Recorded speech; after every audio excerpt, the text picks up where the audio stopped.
I would like to say that as a kid, I enjoyed watching Tom and Jerry. However, the channel that it was available on only showed during the daytime when I was at school.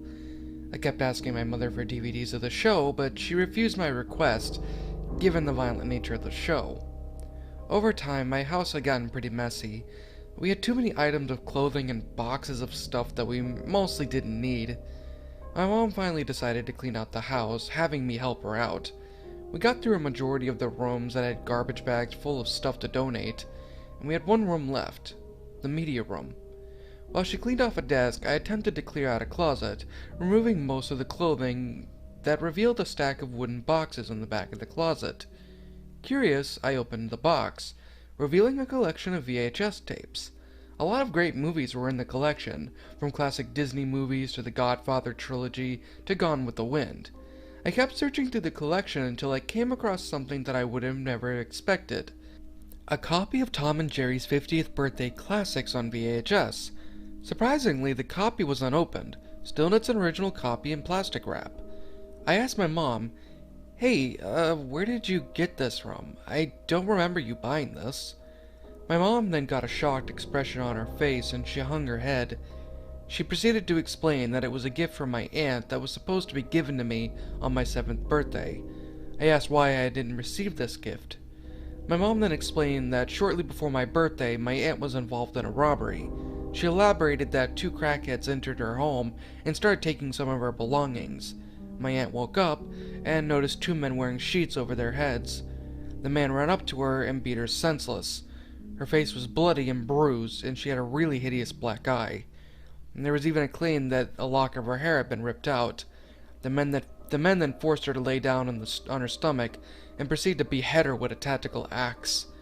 My aunt was discovered by my mother the next day, and she called the police. While she waited, she looked around the house for clues. On the kitchen table was a wrapped present. The tag indicated that the present was for me. Sure enough, that present was a Tom and Jerry VHS. My mom had kept it hidden from me until I had found it out for myself. I was absolutely horrified by this story, but I was happy that I was able to watch a cartoon that I'd been interested in for so long. We continued cleaning and had finally finished. Around 5:30 or so, my mother left to go on a date with a man who is now currently my stepfather. I knew she was staying overnight, and being an only child, I had some time to myself. I played my Xbox for a while, but I quickly became bored. Then I remembered my brand new VHS tape of Tom and Jerry. I opened the package and looked the tape out of the case. The tape was in mint condition with the original label and rewound to the very beginning. I popped the tape in and the FBI warning logo came up as normal. I watched the first episode on the tape and the nostalgia rush was intense. I hadn't watched the show very much as a kid and the network quit showing it a while ago. The video was rolling very smoothly and then in the middle of the second episode, the screen went black. A new title card then appeared. It had a gray background with the shadow of a guillotine, and in red writing, it read, "Death of the French." I found this hilarious given my family's French descent, so I kept watching. It was a normal episode where Tom, Jerry, and Nibbles were musketeers. In the episode, the king has tasked Tom with keeping the noise down so that he could sleep, and the king said if Tom woke him up, he would have Tom sentenced to death.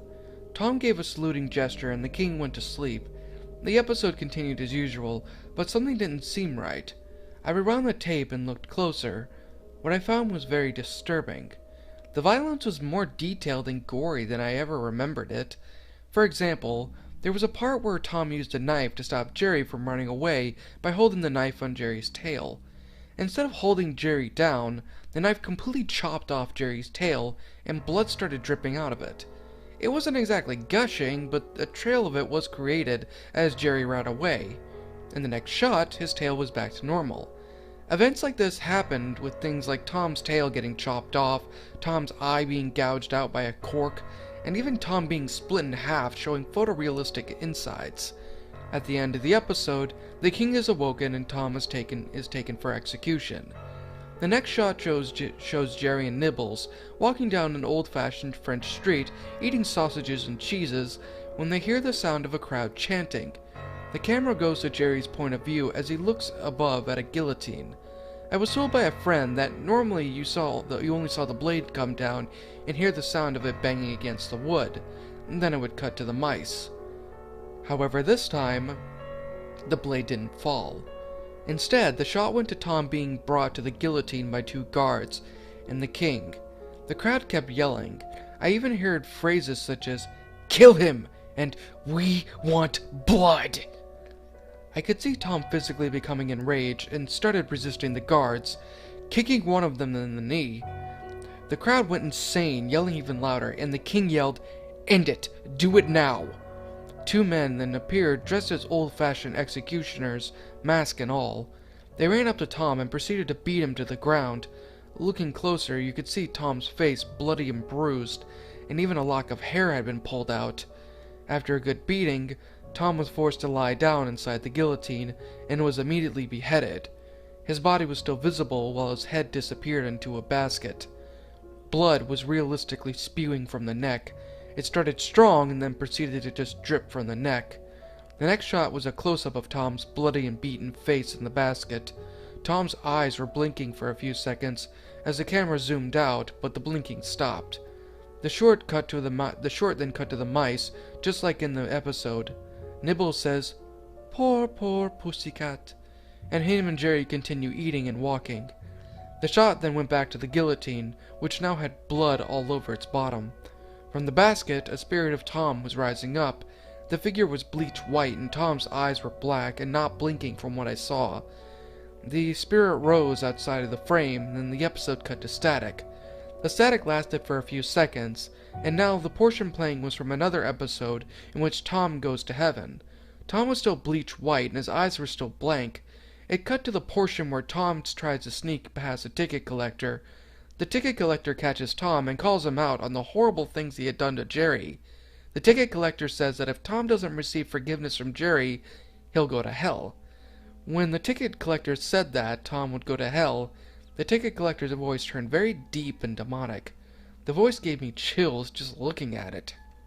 The tape went black, and I could hear the sound of what might have been Tom asking Jerry for forgiveness, but sped up.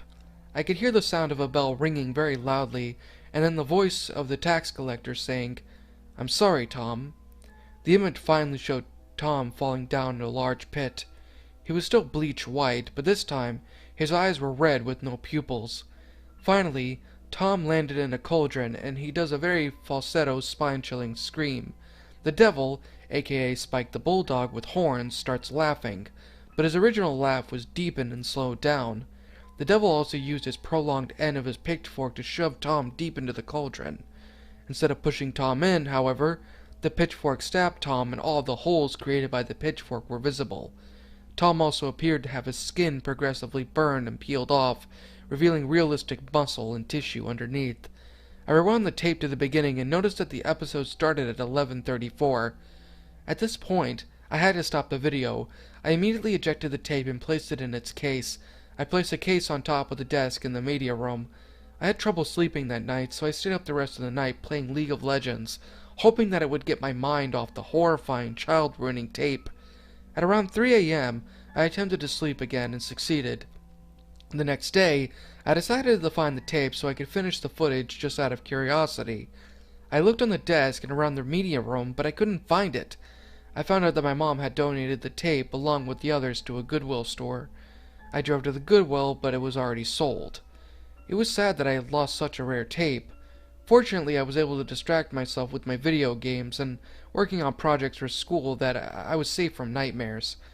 However, my sleep cycle was severely disturbed for about 2 months. I was very tired and my grades dropped from A's to B's to C's. Normally, I wouldn't find something like this all that disturbing, but it was just very messed up and creepy how similar Tom's death was compared to my aunt's death. The fact that the episode was set in France, my family's country of origin, didn't help to suppress the memories. I still picture Tom's death in my head and get chills from it. My mom doesn't believe me, but I'm still hunting around from that tape. When I get it back, my mom will see the horror for herself.